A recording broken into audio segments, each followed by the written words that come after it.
Hello all dear students, इस video में हम 12th महाराष्ट्र बोर्ड के अकाउंट के पेपर की बात करेंगे। How to pass in account, how to score 100 out of 100, time management, कौन से क्वेश्चन को कितना टाइम देना चाहिए, और आखिर में हम देखेंगे कुछ इंपॉर्टेंट टिप्स। सो वीडियो आखिर तक जरूर देखना and please share this video to all your friends who are in 12th commerce. Definitely 100% useful video. So now फटाफट से पेन और पेज लेके बैठ जाइए, जो भी इंपॉर्टेंट पॉइंट्स है वो नोट डाउन करके रखो, और मैं जो भी एक्सप्लेन कर रही हूँ तो साथ साथ में आपको स्क्रीन पे भी देखते जाना है। सी जैसे आप सबको पता ही है, बोर्ड का 80 मार्क्स का पेपर आएगा और आपको कॉलेज की तरफ से 20 मार्क्स आपको फ्री में नहीं मिलेंगे। तो 20 मार्क्स की इंटरनल एग्जाम होगी, एप्लीकेशन बेस्ड टेस्ट होगी, राइट। तो आपको ये जो एग्जाम होती है वो बोर्ड एग्जाम से पहले ही होती है, तो उसके लिए अच्छे से प्रिपेयर करना है। सी हर टीचर चाहता है अपने स्टूडेंट को अच्छे मार्क्स मिले, तो आपको अपने कॉलेज के टीचर के कांटेक्ट में रहना है। कॉलेज के व्हाट्सएप ग्रुप में कुछ भी डिटेल्स आती है तो उसे चेक करनी है। एबीटी का पेपर पैटर्न है जो टीचर को पूछना है, ये पेपर कॉलेज में ही निकाला जाता है। So be in touch with your college teacher. एबीटी में फुल 20 मार्क्स आ गए तो 20% काम तो हो ही गया। सी ये प्रपोज्ड एबीटी पैटर्न है। सी स्टूडेंट्स, अकाउंट में पास होना है तो ये तो बहुत ही इजी है, एबीटी में ही देख लो। यहाँ पे आप स्क्रीन पे देख सकते हो 15 मार्क्स के ऑब्जेक्टिव और 5 मार्क्स का बिल्स ऑफ एक्सचेंज, यानी हो गए 20 मार्क्स। यहाँ पे आप देख सकते हो question 1 A B C, true false with reason, correct option, calculate the following और prepare a specimen of bills of exchange. तो अभी आपको पता ही है कि बिल्स ऑफ एक्सचेंज के ऊपर सम आने वाला है, राइट। तो उसको बिल्स ऑफ एक्सचेंज को आप अच्छे से, बहुत अच्छे से प्रिपेयर कर लो। आपको जो भी टेक्स्ट बुक में दिए हैं सम बिल्स ऑफ एक्सचेंज के, वो बिना देखे सॉल्व करने का, बिना देखे स्पेसिमेन ड्रॉ करने की प्रैक्टिस करो। यानी ये 20 मार्क्स आपके हाथ के ही है, आपको फुल मार्क्स मिल सकते हैं। 1 घंटे का पेपर रहेगा और बोर्ड एग्जाम से पहले होगा ये, आपको कॉलेज में ही। यहाँ पे लास्ट पॉइंट आप देख सकते हो 5th one, ABT application based test for standard 12 should be conducted in December, January by the respective college.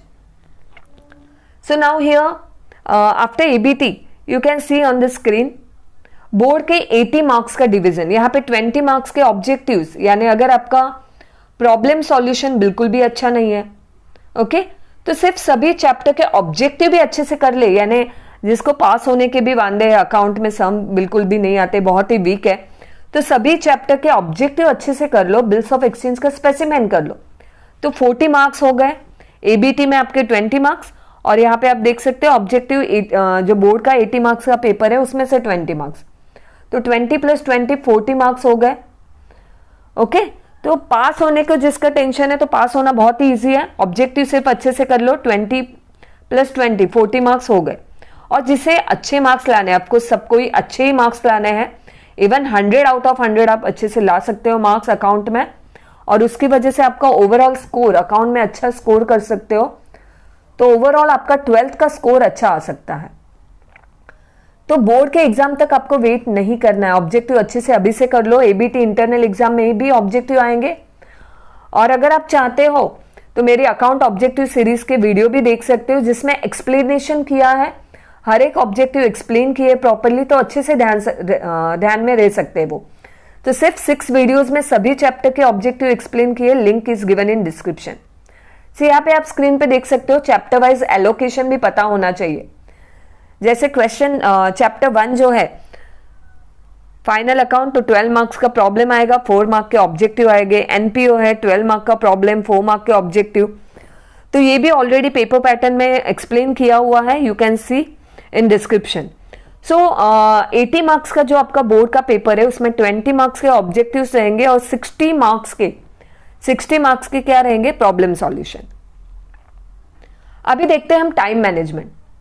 C ABT यानी 20 मार्क्स के लिए 1 घंटा रहता है, 1 आवर, जिसमें आराम से आपका पेपर कंप्लीट हो जाता है। तो मुश्किल कहाँ आती है, तो 80 मार्क्स के बोर्ड पेपर में, जहां बहुत से बच्चों का पेपर छूट जाता है। So let's see how to complete paper in time. अभी मैं जो टाइम बता रही हूं वो अप्रोक्सीमेट है। आप जब रियल में पेपर सॉल्व करते हो, इस टाइम से जल्दी हुआ तो बहुत ही अच्छा है, पर इससे बहुत ज्यादा टाइम हर क्वेश्चन को नहीं लगना चाहिए। तो ये जो भी मैं आपको बता रही हूं वो आप अच्छे से पॉइंट्स लिख के भी ले लो। नाउ क्वेश्चन 1 जो आता है, अटेम्प्ट द फॉलोइंग सब क्वेश्चन। उसमें ए बी सी डी जो सब क्वेश्चन आते हैं objective type of question, 5 mark के लिए एक आएगा आपको सब क्वेश्चन जिसमें आपको कोई भी ऑप्शन नहीं है, तो पूरे के पूरे आपको सॉल्व करना है। तो आपको पहले से ही याद रखना है कि क्वेश्चन 1 से स्पीड बहुत अच्छे से रखनी है। ओके, पहले ही अगर आपने धीरे धीरे किया क्वेश्चन 1 में अगर बहुत टाइम चला गया तो आगे ऑटोमेटिकली हर क्वेश्चन का आपको टाइम बहुत कम रह जाता है। ओके, फिर जल्दी जल्दी में आप फटाफट से अरे ये क्वेश्चन रह गया, वो क्वेश्चन रह गया, कंपलसरी सम रह गया, तो उसमें क्या हो जाता है, सब गड़बड़ हो जाता है, टोटलिंग में मिस्टेक हो जाता है। इसलिए क्वेश्चन 1 से आपको स्पीड मेंटेन रखनी है। ए बी सी डी जो 5 मार्क्स के लिए आता है, हर एक बिट को, हर एक सब क्वेश्चन को आप 5 मिनट डाल सकते हो। यानी जैसे फिल इन द ब्लैंक्स है क्वेश्चन 1 ए में, तो 5 फिल इन द ब्लैंक्स आएगी, तो हर एक को 1-1 मिनट डालना है, उससे ज्यादा नहीं। ऑफकोर्स आप एकदम ऐसे क्या टाइम देखते नहीं जाने वाले हो, पर बहुत आधा घंटा जितना लेना ही नहीं है। क्वेश्चन 1 20 मिनट्स में आ जाना है। अभी इसमें जो सब क्वेश्चन आते हैं क्वेश्चन 1 में, तो स्क्रीन पे देखो, वो इस तरह से जो महाराष्ट्र स्टेट बोर्ड का प्रपोज पेपर पैटर्न है, इसमें दिए हुए बिट्स ए टू जे, तो उसमें से कोई भी 4 आएंगे और जिसमें ऑप्शन नहीं रहता है। ओके, अभी इसमें जो आपको स्क्रीन पे दिख रहा है, जैसे बिल्स ऑफ एक्सचेंज का स्पेसिमेन के लिए पूछा हुआ है, I give specimen of bill of exchange, then true false with reason. So 99% ये बोर्ड के पेपर में नहीं आएगा। ये कहां पे आएगा, एबीटी पेपर में आएगा। ओके, तो बिल्स ऑफ एक्सचेंज के स्पेसिमेन के लिए आपको अभी से प्रिपेयर करना है। वो बोर्ड के पेपर में 99% नहीं आएगा। ट्रू फॉल्स विथ रीजन भी, तो यहां पे आपको बचे कितने, बहुत कम बिट्स है, तो आपको उसके लिए अच्छे से प्रिपेयर करना है। यानी 20 मार्क्स, जो 80 मार्क्स का बोर्ड का पेपर है, तो उसमें से 20 मार्क्स आपके एकदम फिक्स हो जाते हैं। और अगर आपने प्रैक्टिस की है तो फटाफट से 20 मिनट्स में आपका क्वेश्चन 1 हो ही जाना चाहिए। नाउ क्वेश्चन 2, क्वेश्चन 2 में solve any one from the following. जो 4 है, admission of a partner, retirement of a partner, dissolution of partnership form, bills of exchange, तो ये चारों में से कोई भी 2 प्रॉब्लम आएंगे आपको क्वेश्चन 2 में।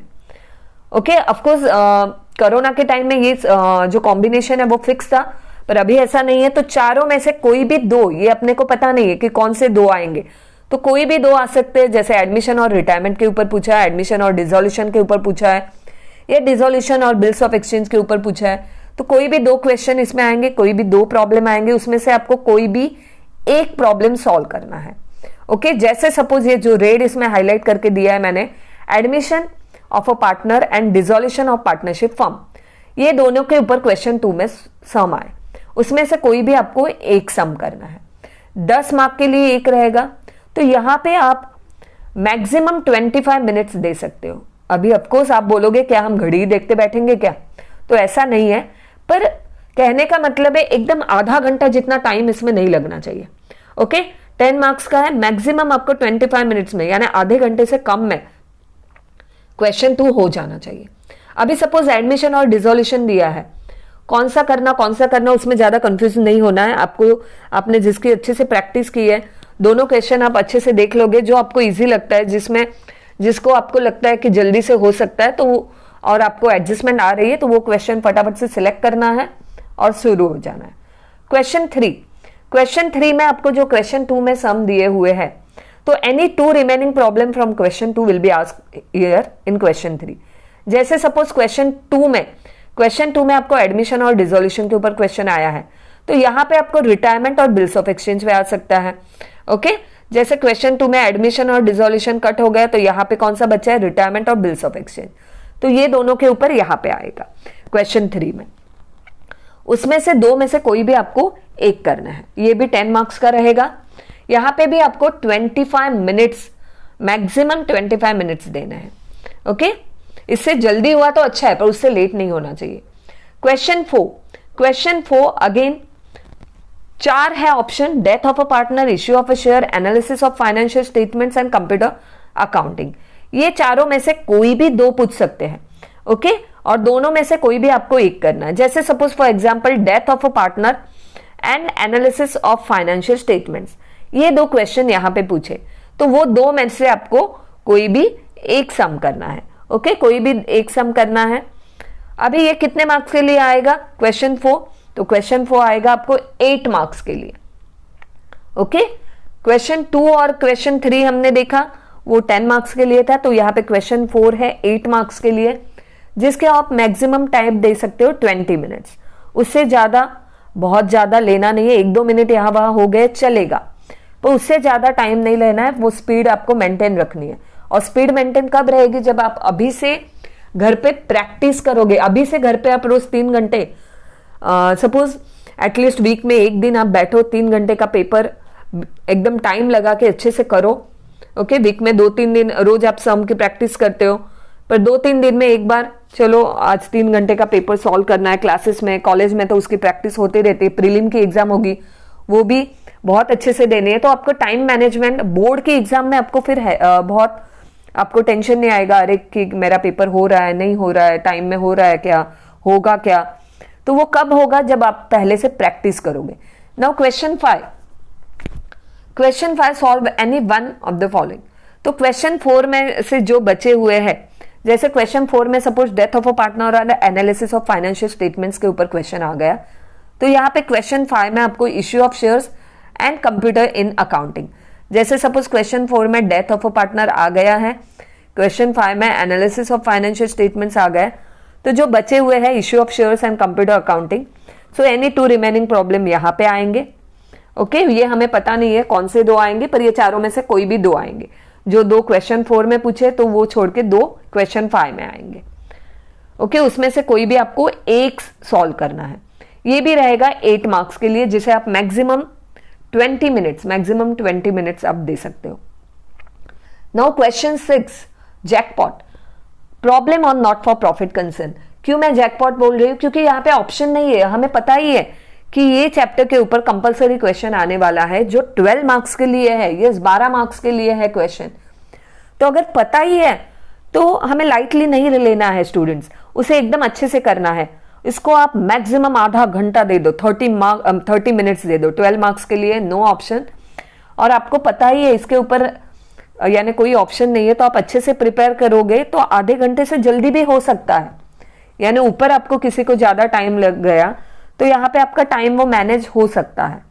ओके, तो 30 मिनट्स यहाँ पे आप दोगे। Question 7 again jackpot, no option, problem on partnership final accounts. Okay, marks कितने हैं, 12 मार्क्स है, तो इसे भी आप मैक्सिमम टाइम कितना दे सकते हो, 30 minutes. Okay, now see on screen, ये 80 मार्क्स का बोर्ड का जो प्रपोज पेपर पैटर्न है, जो हमने अभी देखा, यहाँ पे आप स्क्रीन पे देख सकते हो। क्वेश्चन 1 में ये जो बिट्स है A to J, उसमें से कोई भी 4 आएंगे, जिसमें ऑप्शन नहीं, 20 मार्क्स के लिए। क्वेश्चन 2 और question 3, okay, admission, retirement, dissolution and bills of exchange, 2 सम, 2 में से कोई भी एक करना है। Question 4 death, issue, analysis and computer accounting, same for question 5, 2 सम आएंगे, उसमें से कोई भी एक करना है। Question 6 not for profit concern and question 7 final account. तो इस तरह से 80 मार्क्स ये बोर्ड का पेपर पैटर्न है, तो वो हमने देखा। और time management, see on the screen, ये हमने देखा टाइम मैनेजमेंट से 3 आवर का पेपर यानी 180 मिनट्स हो गए। अभी जो टाइम मैंने बताया, see on the screen very carefully. Question 1 जो ABCD सब क्वेश्चन आएंगे वो आप 20 मिनट्स में करोगे। क्वेश्चन 2, क्वेश्चन 3 10 मार्क्स के लिए, तो आप वो 25 मिनट्स में करोगे। क्वेश्चन 4, क्वेश्चन 5 8 मार्क्स का जो सम है, तो उसे आप 20 मिनट्स दे सकते हो। क्वेश्चन 6, क्वेश्चन 7 कंपलसरी क्वेश्चन, तो उसे आप आधा घंटा दे सकते हो। तो उस तरह से अगर ये मिनट्स हमने टोटल किया, तो टोटल मिनट्स होते हैं 170 मिनट। कितने होते हैं, 170 मिनट होते हैं ये सभी का। ओके, तो फिर भी अपने पास कितना 10 मिनट बचेंगे, तो ये 10 मिनट रीचेकिंग के लिए रखे। आखिर में आपको पेपर रीचेक करना है प्रॉपरली, कहाँ पे कुछ छूट गया होगा, हेडिंग अगर प्रॉपरली नहीं दी होगी, तो वो सब आप चेक कर सकते हो। तो इस तरह से 180 मिनट्स में टाइम में आपका पूरा पेपर हो सकता है। ऐसे स्टूडेंट इस तरह से आप करोगे तो आराम से आपका पेपर होगा और कुछ भी छूटेगा नहीं। बस कुछ इंपॉर्टेंट टिप्स भी आपको याद रखनी है। See on the screen and listen very carefully all the tips. First one, see जो पेपर चेकर है वो चाहता है आपको मार्क्स देना। ओके बोर्ड का भी कुछ रहता है कि इतने बहुत सारे स्टूडेंट फेल भी नहीं होने चाहिए। ऑफकोर्स पेपर चेकर चाहता है कि मार्क्स देना, पर उसके लिए आपने भी तो कुछ लिखा होना चाहिए। How he can give marks? अगर ब्लैंक पेपर रखा है, ऑफकोर्स लिखा होना चाहिए, वो सही होना चाहिए, तभी मार्क्स देगा। पर अकाउंट में आधा बहुत सारा तो आपको जो क्वेश्चन पेपर है उसी में रहता है, आपको सिर्फ पोस्टिंग प्रॉपरली करोगे तो भी बहुत से मार्क्स मिल जाते हैं। So now in account when you solve 100% paper, पूरा पेपर अटेम्प्ट करते हो, आप फॉर्मेट ड्रॉ करते हो, आइटम की पोस्टिंग प्रॉपरली करते हो, तो हर पोस्टिंग के भी जिसको एडजस्टमेंट नहीं है मार्क्स रहते हैं, जैसे 1/4 मार्क है, हाफ मार्क है, तो आपका पूरा आंसर करेक्ट नहीं भी हुआ, टैली नहीं भी हुआ, फिर भी हर क्वेश्चन में थोड़े थोड़े मार्क्स करके भी अच्छे मार्क्स मिल जाते हैं। So remember this is a very important tip, don't leave any question.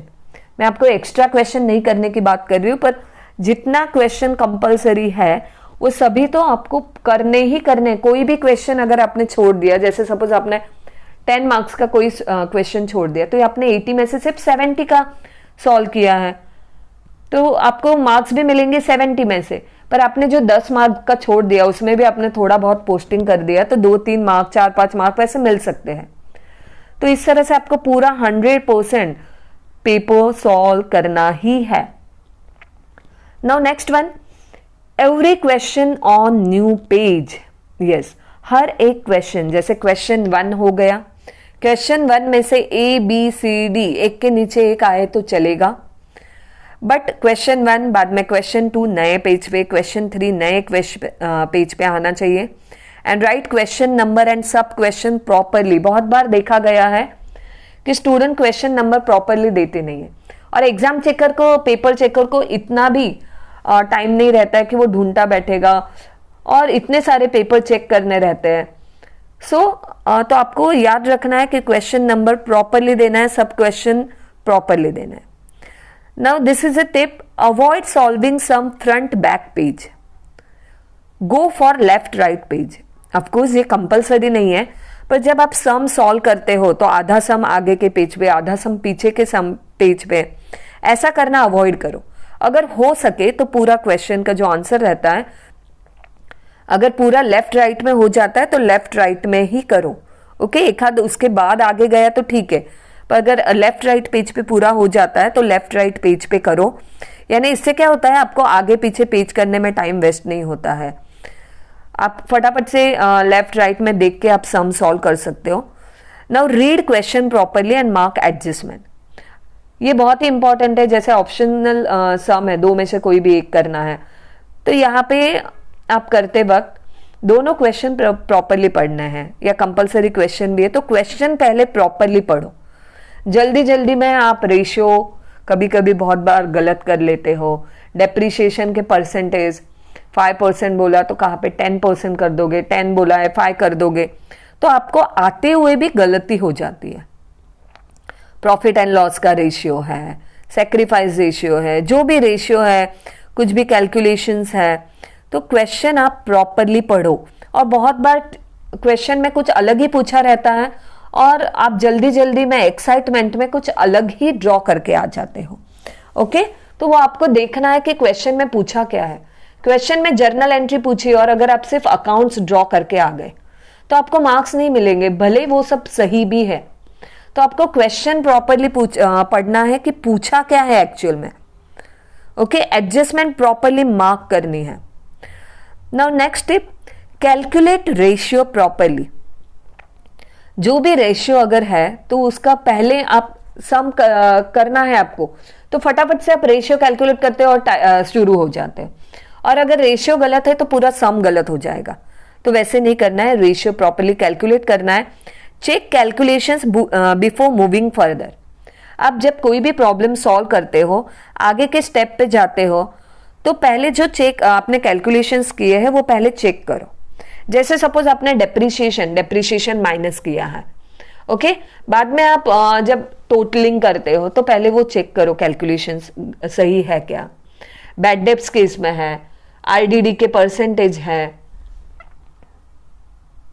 Outstanding है, प्रीपेड है, जो इनर साइड आपने लिखा है बाद में आउटसाइड आपको टोटल करना है। ओके, गुडविल कैलकुलेशंस है, तो जो भी है कैलकुलेशंस आप करते हो तो पहले वो कैलकुलेशन एक बार चेक करो, बाद में आगे बढ़ो। नहीं तो अगर आप एकदम एंड में पहुंच जाओगे और बाद में अगर आप देखोगे कुछ गलती होगी तो आपका पूरा सम गलत हो सकता है। Now next some important tips, clean and neat work, avoid over writing. See ये भी बहुत इंपॉर्टेंट है। आप कोई भी अमाउंट लिखते हो, जैसे सपोज आपने लिखा 5000, ओके, बाद में आपको पता चला 5000 नहीं 8000 था, तो आपने इसी में 5000 के ऊपर 8000 की, तो ऐसा मत करो, okay.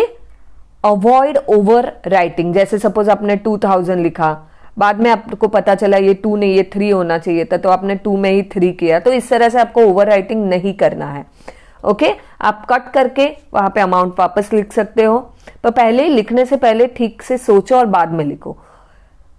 Then next one, keep your speed from starting itself. ये मैंने पहले भी बोला, पहले क्या करते हो स्टूडेंट, धीरे धीरे जाते हो या हवा देखते रहते हो, इतना भी ये सब धीरे धीरे करते नहीं जाना है। आपकी स्पीड जो है एकदम स्टार्टिंग से रखोगे तो आपकी स्पीड बनी रहेगी और आपका पूरा पेपर कंप्लीट होगा। Time permits, do total of journal. अभी जिसको 100 आउट ऑफ 100 मार्क्स, आपको लगता है कि नहीं मुझे 100 आउट ऑफ 100 मिलना चाहिए, तो यहाँ पे ये बात आपको ध्यान में रखनी है। आपका जब पूरा पेपर हो जाता है, आप जब रीचेक करते हो, आपको जो ध्यान रखना है, जहां पे भी जर्नल पूछा है, जर्नल की टोटल आपने की है क्या, क्योंकि कभी कभी क्या होता है आपको 80 आउट ऑफ 80 मिल गए, बाद में जब मॉडरेटर जब वापस पेपर्स चेक करता है, जिसके जिसके 80 मार्क्स आए हैं, आउट मिले हैं 80 में से 80, फिर वो वहां पे चेक करते हैं कि कहाँ पे हम मार्क्स कट कर सकते हैं। जैसे अगर जर्नल की टोटल नहीं की है, हेडिंग नहीं लिखी हुई है, तो वहां पे क्या करते हैं, मार्क्स कट करते हैं। ऑफकोर्स जिसको 80 में से कम मार्क्स मिले उनके नहीं कट होते हैं, पर आपको जब टाइम मिलेगा तो आपको टोटल, यानी आपको आप जब सम करते हो तभी आपके क्या कर लेना है, जर्नल की टोटल भी करके रखनी है। सभी जगह पे सभी अकाउंट की हेडिंग प्रॉपरली लिखनी, इन द बुक्स ऑफ हो, डेबिट क्रेडिट हो, याद रखना है बैलेंस शीट के ऊपर डेबिट क्रेडिट नहीं लिखनी है, जो भी हेडिंग्स है प्रॉपरली लिखनी है। फाइनल अकाउंट, सिर्फ फाइनल अकाउंट आपको बहुत अच्छे से करना है। आइटम की पोस्टिंग से जस्ट 15 to 16 आइटम आती है, एडजस्टमेंट 4-5 आती है, तो आपको प्रॉपरली रीड करना है। क्वेश्चन जो है उसी में आधा आंसर छुपा हुआ रहता है, प्रॉपर पोस्टिंग करनी है, क्योंकि सभी के ऊपर तो क्या एडजस्टमेंट नहीं रहती। अगर आपको कोई एडजस्टमेंट नहीं भी आए, प्रॉपरली पोस्टिंग किया, तो इसलिए आपको फॉर्मेट प्रॉपरली देख के जाना है। याद रखना है ट्रायल बैलेंस में कि जैसे ओनली वन इफेक्ट रहता है। ट्रायल बैलेंस में जो डेबिट साइड है वो trading profit and loss capital account में डेबिट साइड ही आता है, या बैलेंस शीट में होगा तो असेट साइड आता है। ट्रायल बैलेंस के क्रेडिट आइटम क्रेडिट साइड ही जाते हैं trading profit and loss capital account में, या बैलेंस शीट में जाएगा तो लाइबिलिटी साइड रहता है। एडजस्टमेंट रहेगा तो उसके 2 इफेक्ट आती है। जो भी कॉमन एडजस्टमेंट है वो अच्छे से करके रखनी है, जैसे depreciation, outstanding, prepaid, closing stock, bad debts. तो ये जो भी रिपीटेड एडजस्टमेंट है उसकी आपको प्रॉपरली प्रैक्टिस करके रखनी है। Avoid silly mistake and do working notes wherever required and below solution itself. Solution के नीचे ही वर्किंग नोट कर लेनी है, लास्ट पेज में जाके नहीं करनी है।